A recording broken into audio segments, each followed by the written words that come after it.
감사합니다. 당신 살아있어서 감사합니다. 이렇게.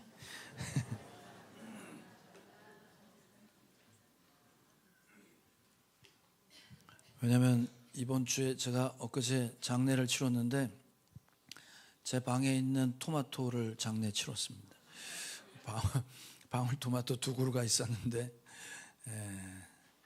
장례를 치렀는데 지난번 성령 수양회 때 그 간식팀에서 행운목 아세요?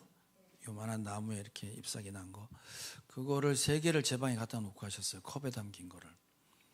그래서 하나를, 화분 2개가 남아 있는데 하나는 화분에다 심고, 빈 화분이 하나 남아 있는데 여기다 뭘 심었냐면 엊그제 먹던 수박의 씨를 뽑아서 거기다 심었습니다. 자, 그 수박 씨를 심었으면 날까 안 날까? 심어 보셨어요? 씨를 심으면 싹이 나야 정상입니다. 왜냐하면 하나님 그렇게 만드셨기 때문에 그래요. 그런데 안 날 수도 있죠. 물을 안 준다거나, 그렇죠? 뭐 공기가 안 들어간다거나, 뭐 빛이 없으면 이게 자라날 수가 없고 그냥 거기서 멈출 수 있습니다. 자, 오늘 하는 얘기는 그 얘기입니다. 하나님께서 만드신 이 세상과 종말을 향해 가는 건 분명한데 그 가운데 싸우고 투쟁하고 지켜내는 싸움의 이야기가 오늘 있습니다.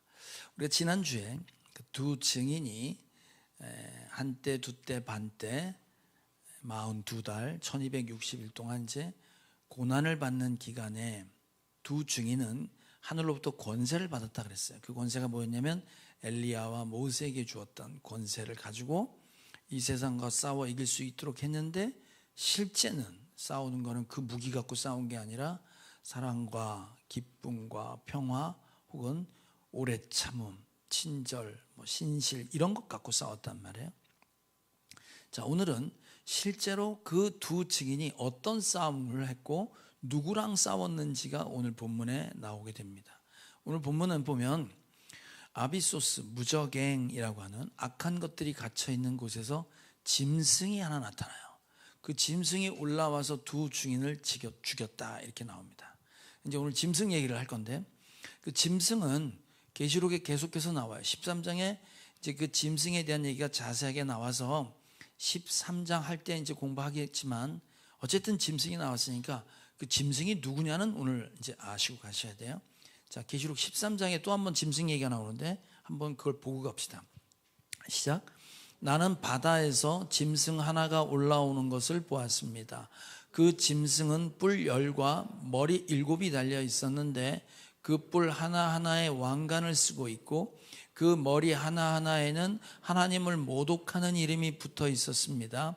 내가 본 그 짐승은 표범과 비슷한데 그 발은 곰의 발과 같고 그 입은 사자의 입과 같았습니다. 그 용이 자기 힘과 왕위와 큰 권세를 이 짐승에게 주었습니다.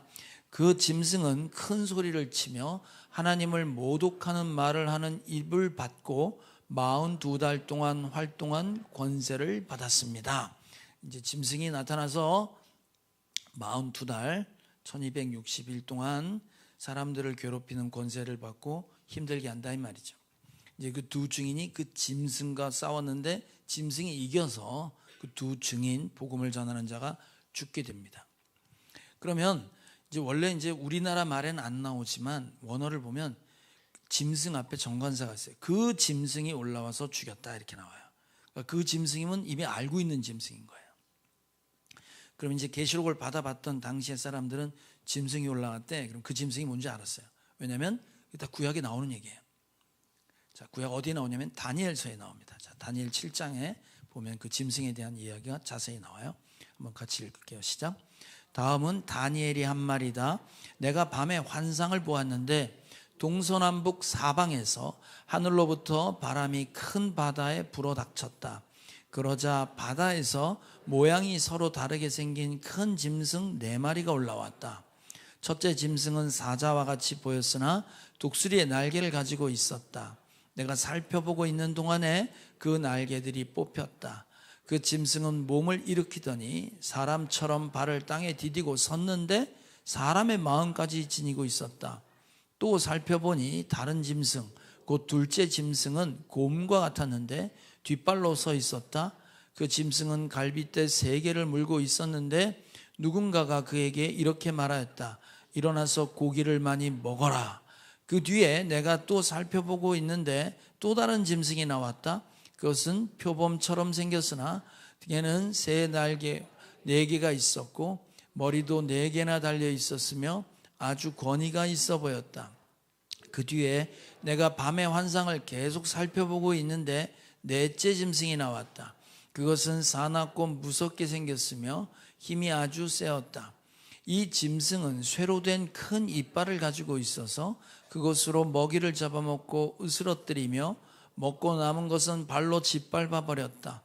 이 짐승은 앞에서 말한 짐승들과 달리 뿔을 10개나 달고 있었다. 자, 환상 중에 4마리의 짐승이 나와요. 사자 같고 곰 같고 표범 같고 마지막 4번째는 좀 더 무섭게 생겼다는 거예요. 철로 된 이빨을 가지고 있고 으스러뜨리고 밟아서 다 죽이는 4마리 짐승이 등장을 해요. 그러니까 이제 다니엘이 이 4마리 짐승은 뭔 뜻이에요? 이제 물었더니 하나님께서 이 4마리 짐승은 이거야 라고 알려주세요. 자, 7장 17절입니다. 다니엘 7장 17절 시작. 이 큰 짐승 4마리는 앞으로 땅에서 일어날 내 왕이다 이 말이에요. 왕들 4명이 세워질 건데 짐승으로 비유된 거예요.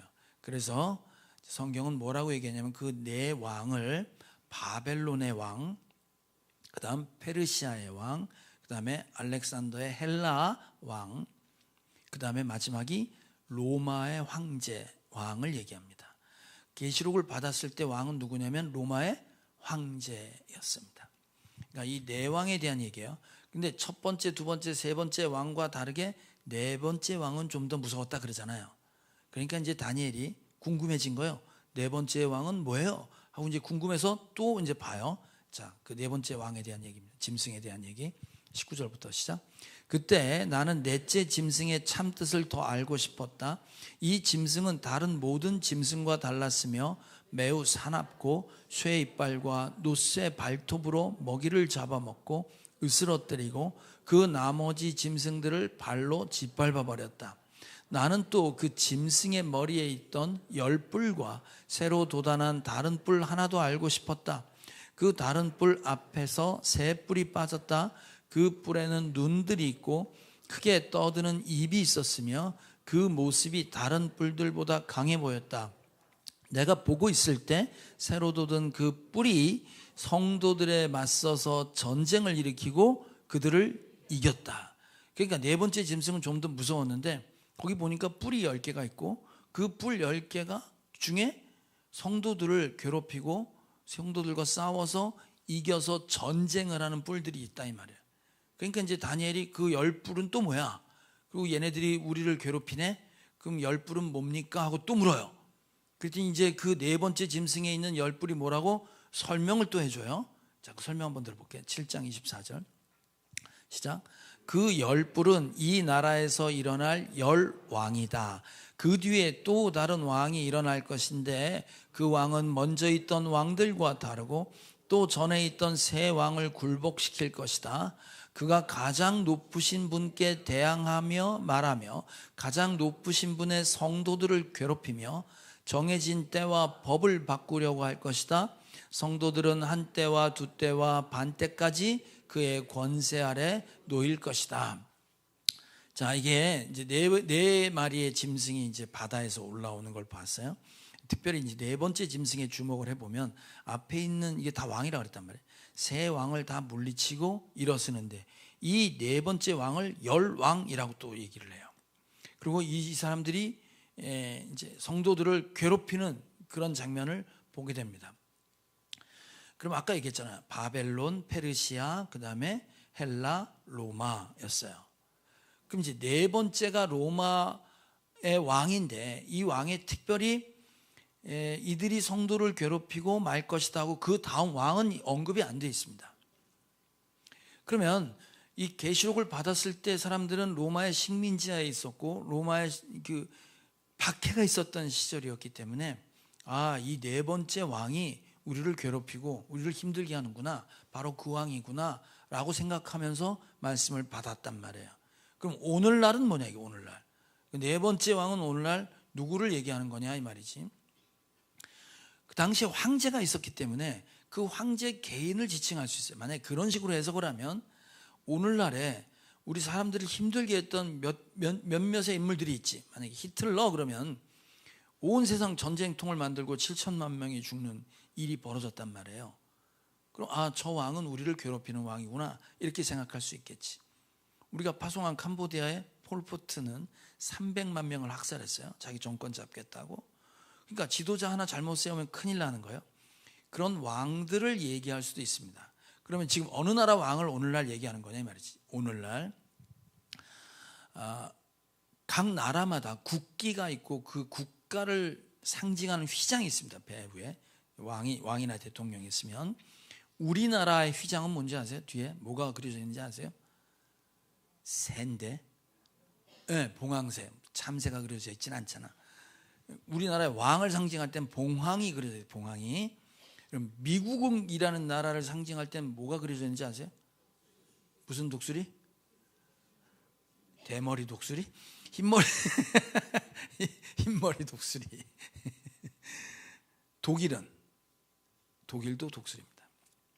애굽, 이집트 거기도 독수리예요. 오스트리아도 독수리고 러시아도 독수리가 그려져 있습니다. 자, 그러면 왜 이렇게 큰 나라들이나 뭐 방구를 좀 낀다는 나라들은 하나같이 독수리 휘장을 자기 나라의 상징으로 가지고 있을까? 그 독수리 휘장의 기원은 어느 나라? 로마에서부터 시작됐습니다. 그러니까 로마라는 나라가 진격을 할 때는 독수리의 상징에 독수리 휘장을 걸고 진격을 했어요. 그래서 로마 제국은 지금까지 존재했던 인류 역사 가운데 이 세상에 법이라는 법을 만든 최초의 나라가 로마였습니다. 대부분의 나라가 갖고 지키고 있는 법이 로마에서 만들어진 법이에요. 그래서 각 나라마다 로마가 전 세계를 통일했고 제국을 이루었던 그 제국의 후손이다, 혹은 그런 제국과 그런 나라를 만들겠다라는 마음으로 독수리 휘장을 쓰는 거예요. 그러니까 지금 어느 나라냐라고 말할 때는 그 짐승, 올라온 짐승은 뭐냐라고 할 때 왕이라고 그랬잖아요. 그러면 어느 나라 왕이냐고 오늘날 적용을 하면 이 세상에 큰 영향을 주고 있는 대부분의 나라들을 다 상징한다라고 보면 되는 거예요. 자, 그러면 그 짐승이 어디에서 자기가 놀고 있냐면 큰 성이라고 나와요. 큰 도시에서. 근데 그곳은 예수님이 십자가에 죽으신 곳이라고 얘기해요. 큰 도시라고 말할 때 큰 도시는 뭘 얘기하는 거냐? 그 짐승이 놀고 있는 도시. 근데 큰 도시라고 그래요. 오늘 성경에 큰 도시가 어떤 도시인지 계시록엔 여러 번 확인을 시켜줘요. 자, 큰 도시 요한계시록 14장을 봅시다. 큰 도시는 어느 나라를 말하나? 시작. 또 두 번째 다른 천사가 뒤따라와서 말하였습니다. 무너졌다, 무너졌다. 큰 도시 바벨론이 무너졌다. 바벨론은 자기 음행으로 빚은 진노의 포도주를 자기 민족에게 마시게 한 도시다. 큰 도시 어느? 바벨론. 큰 도시 바벨론이 망했다. 그러니까 큰 도시를 상징하는 건 바로 바벨론을 얘기해요. 자, 계시록 16장을 하나 더 볼게요. 시작. 그리고 그 큰 도시가 세 조각이 나고 민족들의 도시들도 무너졌습니다. 하나님께서 그 큰 도시 바벨론을 기억하셔서 하나님의 진노를 나타내시는 독한 포도주의 잔을 그 도시에 내리시니, 그러니까 바벨론을 얘기하는 거예요. 큰 도시. 그러니까 그 짐승, 악한 존재가 나와서 놀고 있고 활동하는 것이 큰 도시라고 그랬고, 큰 도시에서 두 증인이 죽습니다. 근데 그 도시는 뭐라고? 바벨론이라고 해요. 이미 계시록을 받았을 때 바벨론이란 나라는 망했어요. 근데 왜 계속 바벨론이라고 말하냐면, 바벨론이란 나라의 기원은 어디서부터 오냐면 바벨탑에서부터 나온 거예요. 바벨탑. 그러니까 그 바벨이란 그 단어 자체가 갖고 있는 게 뭐냐면, 하나님이 없고 내 이름을 알리기 위해서 자기 도시를 만들고 탑을 쌓잖아요. 하나님께 도전하고 내 이름, 하나님 이름보다 내 이름을 높이기 위해 했던 상징이 바벨론이었어요. 그러니까 큰 도시 바벨론이라는 얘기는 뭐냐면 하나님이 아니고 내가 하나님으로 살아가는 세상을 말하는 거예요. 여기 예배당 밖에 나가면 애들 이제 공부하러 가면 거기는 하나님이 있다고 가르쳐요, 없다고 가르쳐요? 학교를 좋은 데를 안 나오셨나? 학교에서는 하나님을 가르쳐요, 안 가르쳐요? 안 가르쳐요, 안 가르쳐요. 그러니까 하나님 없다고 생각하고 살아가는 세상을 바벨론이라고 얘기하는 거예요. 그런데 그 큰 도시 바벨론은 오늘 성경 구절에 보면 영적으로는 이집트와 소돔과 같은 큰 도시 이렇게 나와요. 이 당시에 지금 얘기할 때 이 큰 도시 바벨론은 영적으로 보면 애굽과 소돔과 같이 된 도시다 이렇게 얘기를 한단 말이에요. 자, 애굽이 이집트를 말하는데 이집트 가보신 분 계세요? 어떻게 일부 때는 아무도 안 계시더라고요, 세상에. 혹시 피라미드를 내 눈으로 실제로 봤다 하시는 분 계세요? 그건 손 드신 거예요? 아니에요? 보셨어요? 와, 이부가 좀 낮구나. 여러분, 그게 세계 불가사의잖아요. 그 당시의 기술과 실력으로 사람 갖고 세울 수 없는 구조물이라고 그래요. 그게 위용이 얼마나 엄청나. 그 많은 돌을 똑바로 세워서 탑처럼 쌓았으면 하늘까지 닿으려고 생각했던 그런 구조물이란 말이에요. 그러니까 지금도 그렇게 하기 어려우니 그 옛날 고대 때 그 도시를 봤을 때 얼마나 엄청나고 최첨단이었겠냐 이 말이에요. 애굽 당시에 그 애굽이란 나라는 전 세계 가장 문화 문명이 발달되어 있고 휘황찬란한 도시였어요. 거기에 하나님의 백성들이 노예로 들어가 있었어요. 노예로. 그래서 이 세상의 문화와 문명과 첨단을 달리는 것에 노동력을 제공하는 노예로 끌려다녔어요. 그래서 하나님께서 모세를 통하여 그들을 구출해냅니다. 그 세상의 노예였던 사람들을 빼내요. 그리고 이 애굽은 재앙에 임합니다. 그죠? 아들들이 다 죽어요. 그러니까 아들이 장자가 죽었다는 얘기는 사실 대표성을 띠기 때문에 다 죽었다 이 말이거든. 자, 그러니까 애굽, 그 영적으로 애굽과 같다 이 말은 뭐냐면 이 세상의 휘황찬란한 세상의 영광, 그 밑에 노예로 살아가는 백성 이렇게 되는 거예요. 두 번째, 소돔과 같았다 그랬어요. 소돔. 자, 우린 소돔성을 유황불로 심판받은 도시인 거 아시잖아요, 그죠? 자, 그럼 소돔이 왜 유황불로 심판을 받아서 싸그리 없어졌냐? 이유가 있었을 거 아니에요? 그 큰 도시 바벨론이 소돔과 같다 그랬으니까 소돔이 왜 망했는지를 봐야 될 거 아니에요? 자, 창세기 18장입니다. 시작. 주님께서 또 말씀하셨다. 소돔과 고모라에서 들리는 저 울부짖는 소리가 너무 크다. 그 안에서 사람들이 엄청난 죄를 저지르고 있다. 이제 내가 내려가서 거기에서 벌어지는 모든 악한 일이 정말 나에게까지 들려온 울부짖음과 같은 것인지 알아보겠다. 하나님의 사자들이 나타났잖아, 아브라함에. 그래서 얘기해 준 거란 말이에요. 지금 소돔과 고모라에서 죄가 너무 커서 내가 그거 확인하러 간다 그래. 죄가 너무 크고 그 악행이 얼마나 큰지 내가 들었던 얘기랑 맞는지 안 맞는지 확인해서 맞으면 전멸시키겠다 그런 거 아니에요. 그래서 아브라함이 가로막잖아. 아니, 그 소돔성에 자기 조카 롯도 있는데 거기 의인이 있는데 같이 멸망하면 어떻게 됩니까? 그래서 50명에서부터 시작하는 거 아시잖아. 의인 50명 있으면 멸망시키실 거예요? 안 한다. 45명이면 안 한다. 40명이면 멸망 안 시킬게. 20명이면 멸망 안 시킨다니까. 10명이면 안 시킨다고. 근데 멸망했잖아요. 의인이 없었다는 거예요. 몽땅 다 썩었다는 거거든. 그럼 그 썩은 내용이 뭐냐 이거야. 그 죄의 내용이 뭐냐 이거야. 도대체 뭐 때문에 하나님이 열받아갖고 싹 죽였냐 이 말이지. 자, 창세기 19장입니다. 그 천사 하나님의 사자들이 이제 롯의 집에 갔어요. 근데 그 밤에 벌어졌던 일. 자, 시작. 그들이 잠자리에 들기 전에 소돔성 각 마을에서 젊은이 노인 할 것 없이 모든 남자가 몰려와서 그 집을 둘러쌌다. 그들을 롯에게 소리쳤다. 오늘 밤에 당신의 집에 온 그 남자들이 어디에 있소? 그들을 우리에게로 데려오고 나오시오. 우리가 그 남자들과 상관 좀 해야 하겠소. 상관이 뭔지 아시죠? 성관계를 말하는 거예요. 근데 그 사람들이 누구냐면 남자들이야. 온 손님도 남자인데 지금 소돔성의 각 마을마다 애건 노인네건 상관없이 남자들이 우르르 몰려 나와서 여자를 달라는 거야, 남자를 달라는 거야? 남자를 달라는 거야. 이 동성애 얘기하는 거잖아 지금. 그러면 생각을 해봐요. 공식적으로 사람들이 다 무더기로 몰려와고, 야, 새로운 남자가 왔댄다, 우리가 그 남자들하고 놀자, 그러면서 대놓고 달라고 하는 거예요. 그럼 평상시 어땠을지 감히 상상해 가세요? 평상시 어떻게 살았을지?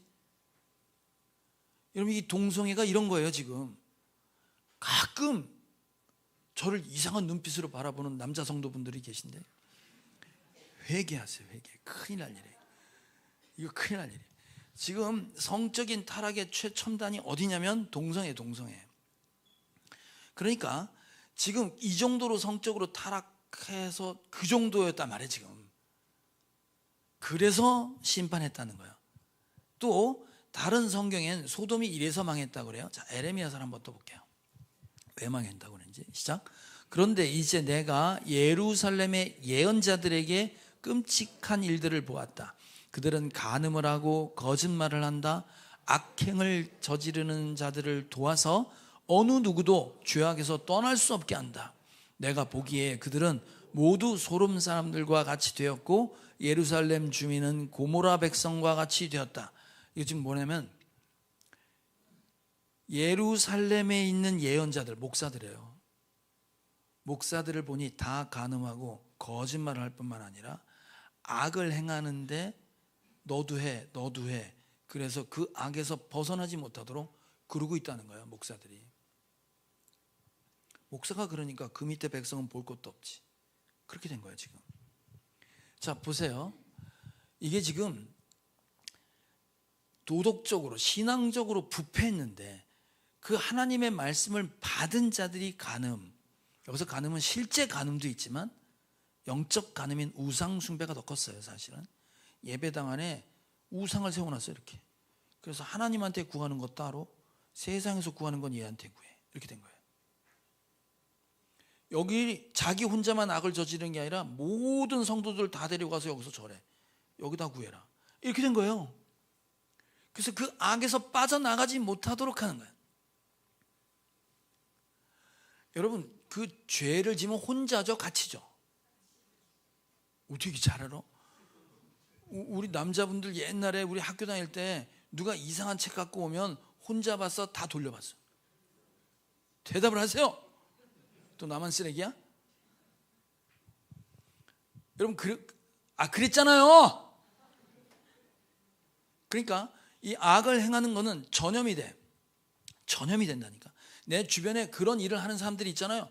그럼 나도 모르게 그게 당연한 줄 알고 그렇게 간다니까요. 맞아요, 안 맞아요? 그렇게 됐다고. 지금 그렇게 된 거예요 지금. 그걸 소돔과 같았다 이렇게 지금 설명하고 있는 거예요. 자, 또 한 가지가 있습니다. 또 소돔을 심판할 때 이래서 소돔을 심판했다고 그래요. 에스겔서 시작. 나 주 하나님의 말이다. 내가 나의 삶을 두고 맹세한다. 네 동생 소돔 곧 그와 그 딸들은 너와 내 딸들처럼 행동하지는 않았다. 네 동생 소돔의 죄악은 이러하다. 소돔과 그의 딸들은 교만하였다. 또 양식이 많아서 배부르고 한가하여 평안하게 살면서도 가난하고 못 사는 사람들의 손을 붙잡아 주지 않았다. 그래서 넌 망했다 이 말이에요. 무슨 말이냐면 너 부자고 평안하고 잘 살잖아. 그런데 약자들, 가난한 사람들은 보지 않았다 이 말이에요. 이게 구조적이고 사회적인 악을 얘기해요. 나만 아니면 돼, 나만 잘 살면 돼. 저 사람이 죽든 살든 저 사회적 소외된 계층에서 어떻게 되든 상관없이 나만 살면 돼. 이게 소돔이 갖고 있었던 생각이었어요. 지금하고 똑같잖아요. 그렇잖아요. 아무도 사회적 약자 편에 서지 않는 거예요. 예수님이 사회적 약자 편에 선 교회 공공성 배울 때 배웠지 우리가. 예수님이 이 세상을 조직으로 뒤집어 엎거나 데모하지 않았어요. 단지 어떻게 했어요? 사회적 약자 편에 있었어요. 이 얘기는 이 세상이 구조적으로 잘못됐다는 걸 운변하고 말씀을 하셨던 거예요. 아무도 그렇게 안 했다는 거지. 자, 그러니까 성적으로 타락했을 뿐만 아니라 신앙적으로 완전히 바닥이고 우상 숭배했고 거짓말했고 도덕적으로도 타락했고 사회적 구조적 악이 뿌리밖에 갇혀서 그 안에 들어가면 나도 모르게 구조적으로 악을 행하게 되는 그런 곳을 바벨론 큰 도시라고 하는 거예요. 그 도시에서 뭐가 됐다고? 두 증인이 죽은 거예요. 그러면 하나님께서 이 이집트와 소돔을 통해서 하고 싶은 말씀이 있어요. 이 도시는 소돔과 같고 애국과 같다. 증인은 가서 증언했을 거 아니에요. 복음을 전했을 거 아니에요. 자, 이 애국과 소돔을 하나님께서 이런 교훈으로 우리에게 남겨주셨어요. 그 두 나라를 같이 얘기할 때, 자, 아모스 4장엔 이렇게 해석해 놓고 있습니다. 한번 볼게요. 시작. 내가 옛날 이집트에 전염병을 내린 것처럼 너희에게도 내렸다. 내가 너희의 젊은이들을 칼로 죽였으며 너희의 말들을 약탈당하게 하였다. 또 너희 진에서 시체 썩는 악취가 올라와서 너희 코를 찌르게 하였다. 그런데도 너희는 나에게로 돌아오지 않았다. 주님께서 하신 말씀이다. 나 하나님이 옛날에 소돔과 고모라를 뒤엎은 것처럼 너희의 성읍을 뒤엎었다. 그때 너희는 불 속에서 끄집어낸 나무 조각처럼 되었다. 그런데도 너희는 나에게 돌아오지 않았다. 주님께서 하신 말씀이다. 그러므로 이스라엘아, 내가 너에게 다시 그렇게 하겠다. 바로 내가 너에게 이렇게 하기로 작정하였으니 이스라엘아, 너는 너희 하나님을 만날 준비를 하여라. 이스라엘이 영적으로 타락해 소돔성처럼 애굽처럼 돼버린 거야. 그래서 애굽에 내렸던 재앙처럼, 소돔에 내렸던 재앙처럼 너희를 나락에 망하게 하고 포로로 끌려가게 하고 집안 다 박살나게 했는데도 안 돌아온다 이 말이에요. 예? 그 와중에 아무도 안 돌아왔다 이 말이지. 그러니까 지금 큰 도시 바벨론에서 회개하라고 얘기했는데 아무도 회개하지 않는다고 그랬잖아요. 지금 그 얘기하는 거예요. 그래서 두 증인이 이 바벨론 큰 도시 소돔과 애국과 같은 그 도시의 짐승이라고 말할 때 그 짐승은 왕, 세상의 통치의 가치, 사상, 문화를 가지고 두 증인, 예수 믿는 사람들을 공격하는데 다 자빠지는 거예요. 거기 다 죽는 거예요. 자, 두 증인이, 증인이라는 말은 내가 본 걸 얘기하는 거잖아요 지금. 그럼 그 사람들이 무슨 얘기했냐면 예수님만이 여러분의 구원의 길입니다. 회개하고 예수를 믿으세요. 예수님 오셔서 그랬잖아요. 하나님 나라가 가까웠으니 회개하고 복음을 믿어라 그랬잖아요. 나를 믿으라는 얘기거든. 그러니까 복음을 전하는 거에 가장 핵심적인 내용은 뭐냐면 너희 이대로 있다면 다 죽는다요. 맞아 안 맞아요? 그죠?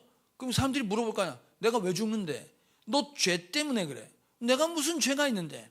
네가 하나님 없다며 살았잖아. 네가 하나님처럼 살았잖아. 그걸 죄라고 그래. 그러면 이 사람이 들을 땐 어떻게 듣냐면 내 인생 내가 사는 거고 내가 성공시킬 거니까 내가 이루고 내가 만든 내 거가 이게 죄라고? 내가 열심히 배워서 내가 돈 벌어서 내가 살겠다는데 이걸 죄라고? 그럼 열받는 거야. 열받는 거라고. 뭐라고 하는 줄 아세요? 네가 하나님이 아니야. 진짜 하나님이 계신데 예수님이 하나님이셔. 그러니 네가 할 수 있는 건 진짜 하나님 앞에 무릎 꿇고 엎어져 경배해. 이것 말고는 할 게 없어. 무슨 얘기야? 내가 한 거 다 던져버리고 진짜 하나님이 계시면 그 앞에 가서 엎드려라 이 말이에요. 이걸 버릴 수가 없는 거예요. 버릴 수가. 그러니까 진짜 하나님 나타나면 안 되는 거지. 그래서 복음을 증거한다는 자체가 갖고 있는 게 복음이 되려면 전적 타락, 다 타락했다고 얘기하는 수밖에 없잖아요. 그 타락을 얘기할 때 내가 왜 타락했냐 이 말이야. 내가 왜 죄냐 이거. 그러니 눈 동그랗게 뜨고 사람 죽이려고 하는 거야, 증인을. 여러분, 이 두 증인을 죽인 이유가 있어요. 큰 도시 바벨론에서 짐승이 그 두 증인을 왜 죽였냐 할 때 이렇게 설명해요. 아까 읽었던 계시록 11장 10절입니다. 시작. 그리고 땅 위에 사는 사람들이 그 시체를 두고 기뻐하고 즐거워하고 서로 선물을 보낼 것입니다.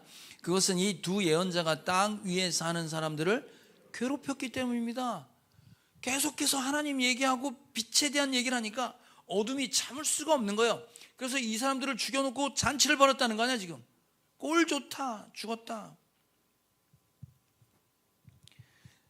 복음이 바로 그런 겁니다. 자, 여러분, 이 아비소스에서 올라오는 짐승이라고 말할 때 아비소스, 무적행, 바닥이 없는 곳, 그 악한 것이 갇혀 있는 곳에서 올라오는 짐승이라고 말할 땐 장소를 얘기하는 게 아니에요. 바다에서 올라오는 짐승, 바다도 밑이 없을 만큼 깊잖아요. 그러니까 이 말은 장소를 얘기하는 것이 아니라 상태를 말해. 그러니까 그 짐승이 어떤 상태냐면 마치 무적행에서 올라온 짐승 같은 짐승이야. 무슨 얘기냐면, 목사님 요새 피곤하신가 봐요. 얼굴을 보니 무덤에서 나온 사람 같아요. 이러면 내 꼴이 어떻다는 거야 지금. 다크서클 확 내려와서 곧 죽을 사람 같다는 거잖아. 무덤에서 나온 목사님 같아요. 그 뜻이에요 지금. 무적응에서 올라온 짐승이에요. 그러니까 상황을 설명할 때는, 상태를 설명할 때 무적응에서 나왔다, 아비소스에서 나왔다, 그럼 그 사람의 상태가 그렇다는 거지. 예를 들어 이런 거 있잖아. 왜 여러분 저 사람 보면 왜 몸매가 장난이 아니다 이런 말 들어보셨어요? 못 들어봤지? 그럴 줄 알았어. 들어본 사람이 없을 것 같아. 제가 여기 사우나 갔을 때 김남이라고 누구지? 설기현하고 김남이 나체를 봤어요. 남자인 제가 반했다니까. 그 굵은 근육과 잔 근육이 너무 아름다웠어. 넋을 놓고 봤어. 에? 그리고 그 몸매를 보고 하는 말이, 야, 저 몸은 장난이 아니구나. 장난이 아닌 건 작품이란 얘기야. 옆 사람 몸매를 봐봐. 장난이야 작품이야. 그럼 이렇게 인사해. 옆 사람한테, 당신을 보니 장난꾸러기네요. 이 지금 그런 얘기야. 상태를 얘기하는 거야. 당신은 장난꾸러기네요. 얼굴이 장난이네요.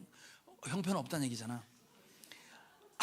아비소스에서 올라왔다 이 말은 뭐냐면 악한 것들을 가둬놓고 결박한 곳에서 풀려난 거야. 그럼 이놈은 이제 신났잖아. 그러니까 죽일 듯이 덤벼들면서 우리를 공격하려고 하는 자세나 태도를 말하는 거야.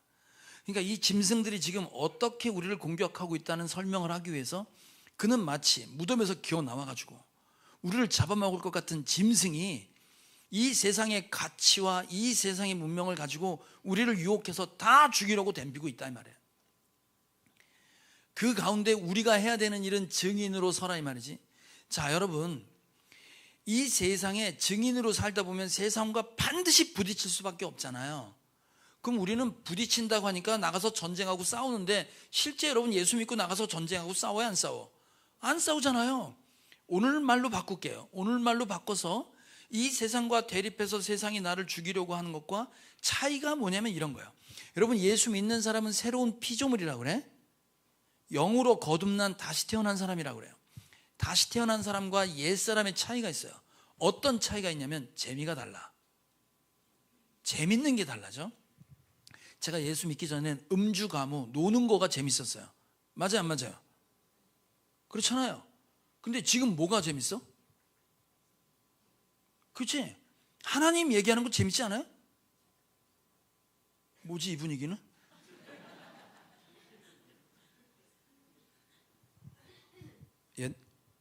아니 제가 옛날에 지금도 그런 얘기를 듣는데, 야 니네는 어떻게 술도 안 먹고 밤새서 얘기를 하냐? 에? 물론 안주는 더 많이 먹어 우리가 그 사람들보다. 술 없이 밤새고 누구 얘기를 하냐면 하나님 얘기하면 재밌지 않아요? 그렇잖아요. 시간 가는 줄 모르잖아요. 이게 옛날엔 있을 수 없는 얘기예요. 자, 그러니까 한번 생각해 보세요. 여러분, 지금 여러분이 얘기를 나누고 재미를 느끼는 게 어느 부분이에요? 이거예요. 이 세상의 드라마 얘기나 돈 버는 얘기나 애들 교육 문제에 대해서 훨씬 더 재밌는지, 하나님이 응답하시고 하나님이 만져주시고 하나님이 하시는 일들을 얘기할 때 더 기쁜지, 이게 더 재밌는지 한번 보시란 말이에요.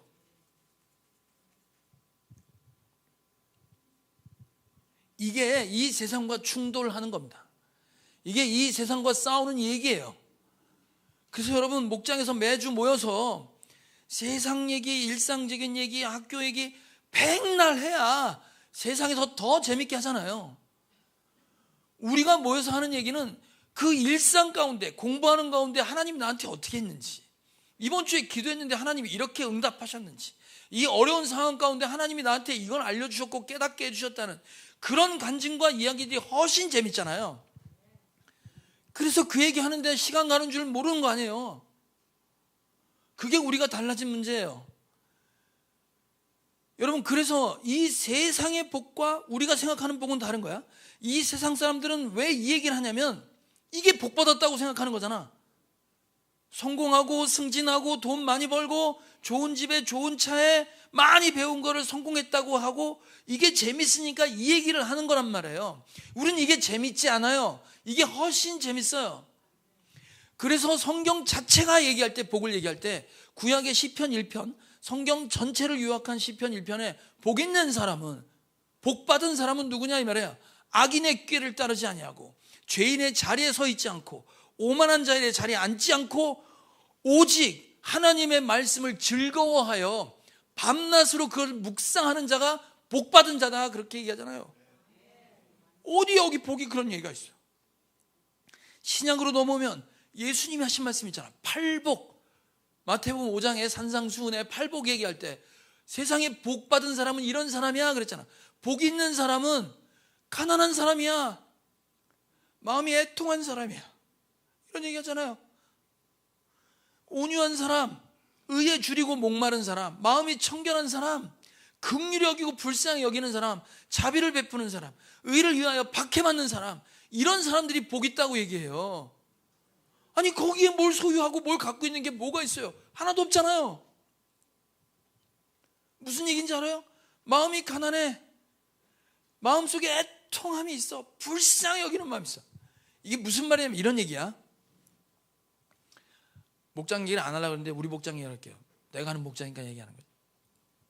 우리 목장의 목원 식구 중에 교회로부터 엄청 상처받은 사람이 있어요.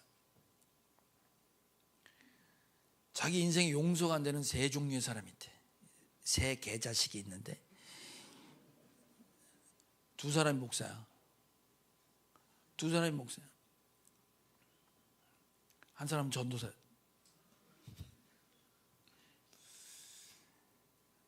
그런데 이 친구가 20년 전에 한 17, 18년 전부터 전도하려고 했던 자기 베프가 있는 거야. 친구가 있는 거야. 중학교 때부터 친구인데 그 중학생 친구를 전도하려고 20년 가까이 애를 쓴 거야. 그리고 걔가 그 자매를 어디로 데려고 가냐면 그 자기가 상처받았다는 교회 목장으로 데려온 거야. 에? 목장으로 데려왔어. 왜? 자기가 평생 용서 못하는 사람이 교회 사람들인데 교회로 왜 데려왔을까? 여러분, 교회 말고는 구원의 길이 없잖아요. 예수님 얘기하는데 거기밖에 없잖아요. 방법이 없어요. 그거예요.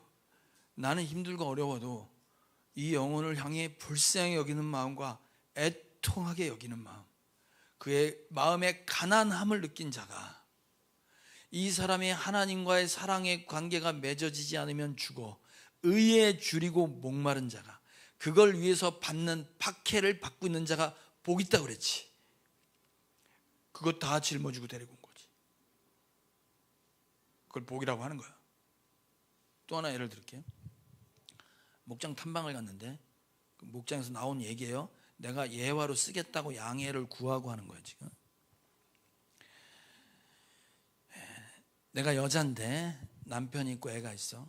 근데 내가 내 친정 부모님을 모시고 있어, 내 집에서.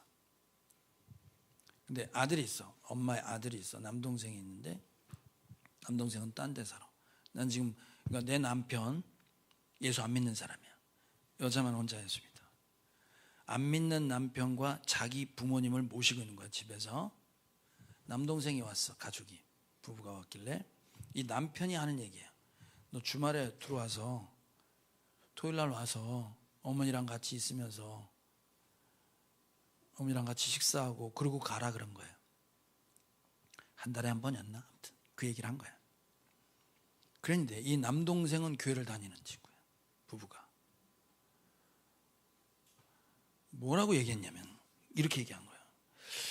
주일날 교회를 가야 되는데 여기 와서 부모님하고 식사를 하면 교회 가기가 애매하네. 어느 교회를 가야 되지? 그러다가 어디까지 말다툼이 됐냐면 부모님이야 하나님이야 이렇게 질문하게 된 거야. 선택을 해. 넌 부모님이야 하나님이야. 이 남동생이 어떤 결론을 내느냐면 깊이 고민하다가 하나님이요 이래버린 거야. 속으로 생각하세요.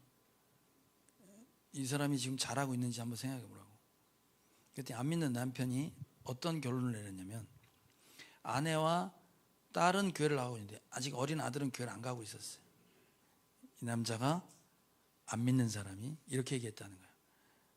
오늘부로 아들은 교회 데려가지 마. 내가 저런 사람 만들고 싶진 않아. 이렇게 된 거야. 에? 완전히 대적자로 손을 긋은 거야. 이렇게. 물론 그 엄마는 몰래 데리고 나왔어요. 그렇게 얘기했는데. 자, 여러분 어떻게 해야 돼? 에? 복음 들고 싸워서 전쟁을 한다는 건 이런 전쟁을 얘기하는 거예요? 아니요. 천만의 말씀. 여러분 우리는 가끔 이런 생각을 해요. 신앙과 세상과 부딪힐 때 똑 부러뜨리려고 그래. 난 하나님이야. 여러분 그러면 손절하게 됩니다. 그럼 거기에는 이 두 증인이 살았던 참고 인내하고 긍휼히 여기고 불쌍히 여기는 게 없어져요. 여러분 이게 성경적이라고 얘기하지 마세요. 이 세상이 나를 몰아칠 때 난 하나님이요 라고 말하는 건 그냥 자살하는 거랑 똑같은 거야. 이 삶을 살아내는 건 힘들고 복잡해요. 여러분 그 사람이 그 매형이 예수 믿어야 될 VIP잖아. 천도 대상자 아니야? 그러면 이 사람이 요구하고 있는 부모님을 섬기라는 걸 나쁜 뜻으로 얘기한 건 아니잖아요, 이 양반이. 그럼 나도 신앙을 지키고 부모님도 와서 뵙고 매형도 섬기려면 그 수고와 시간과 피곤과 대가가 엄청나겠지. 맞아요, 맞아요. 그걸 십자가 진다고 하는 거지 다른 걸 십자가 진다고 생각하지 마세요. 난 못해 하고 딱 선 긋는 걸 잘했다고 하지 마시라고. 그건 예수님의 성품을 배우는 그 어떤 자리도 그런 게 없습니다. 우리 전도 배울 때 배웠지. 영심이 볼보차 들었어요, 안 들었어요? 들었지. 영적 전쟁이야. 심판이 아니라 구원이에요. 상대방을 심판의 눈으로 봐선 절대로 전도 안 되는 거지. 내가 섬기는 모든 건 믿지 않아도 그건 이정표가 돼서 사라지지 않아. 결국 누군가 그 이정표를 보고 하나님을 향해서 오고 있으니 내가 섬기고 전도하는 건 실패하지 않아. 불쌍히 여기는 거라고 했잖아요. 불쌍히 여기는 거 보여주는 거지 말로 하는 게 아니라 그랬잖아. 예수 믿는 건 이런 거야. 말로 하는 게 아니라 보여줘야지. 내가 섬기고 낮아지고 겸손해서 그 영혼들을 섬기는 걸 보여줘야지. 말로 나는 하나님 믿어 이래서 안 된단 말이에요. 차별이 없는 거라고 그랬잖아. 여러분 우리가 싸우는 싸움이 다 그런 겁니다. 목장 안에서 교회 안에서 상처받아요. 물론 상처받지. 근데 하나님께서 이 교회를 세워놓으신 건 공동체 안에서 깨지고 부딪히고 갈라서고 이런 것들을 통해서 나를 성숙시키고 나를 세우려는 하나님의 일하심인 걸 알면 힘들고 아프고 어려우면 그걸 통해서 나를 세우시는 하나님의 일하심인 걸 알고 아멘하고 받아야지 왜 도망가냐 말이에요. 전쟁이 무서워서 그거 피하는 거예요. 도망가는 거예요.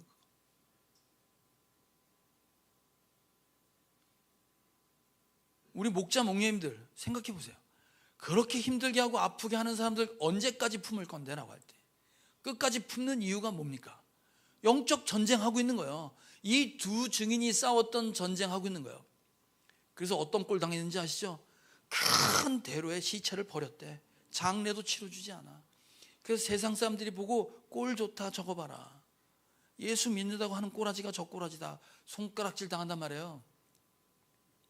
아무런 능력도 없고 아무런 힘도 없는 것처럼 그렇게 섬기며 살았던 그 손가락질이 되돌려서 주께서 이리 올라오노라 하고 생기를 불어넣어줘서 사람을 살려 나 있는 곳에 데려가시는 주님의 품에 안기는 성경의 얘기가 그 얘기잖아요. 지금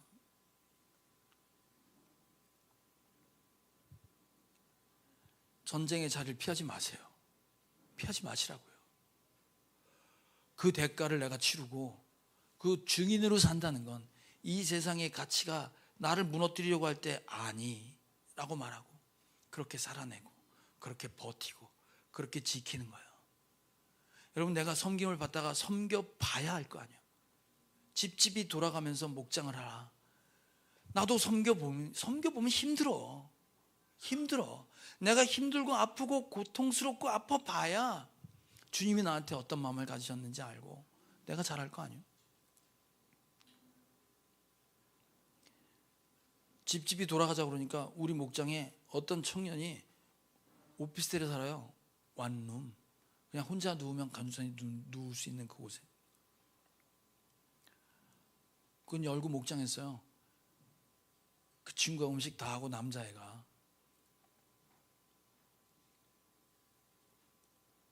해보고 다시는 안 한다 그래?